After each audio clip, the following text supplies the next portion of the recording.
Hi guys, today I'm gonna show you how to lock your apps on iPhone. This is very easy. All you have to do is follow all the steps. First, make sure that you have the Shortcuts app on your iPhone. Open that app.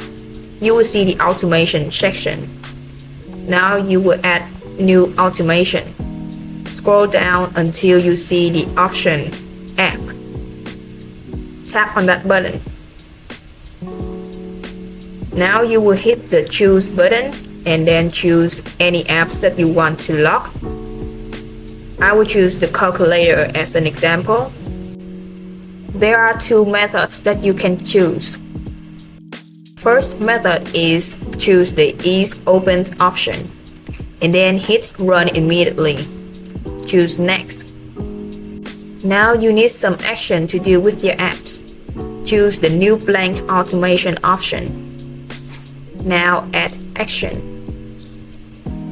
Search on the bar lock screen.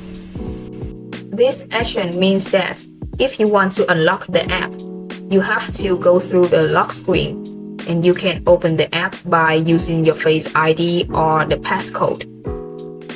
After choosing the lock the screen action, now you hit done.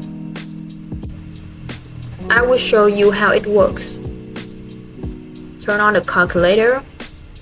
It will automatically turn into the lock screen. I cannot open it without using the passcode or using my Face ID. So this is how you lock your app on iPhone. And this is the first method. Now I will show you the second method. Now go to where you started. This method is when you want someone to only looking at the chosen app.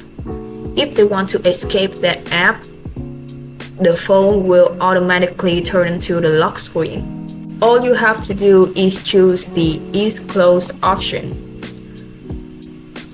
Don't forget to turn on the action. These are the same steps as the first methods. Choose the lock screen action.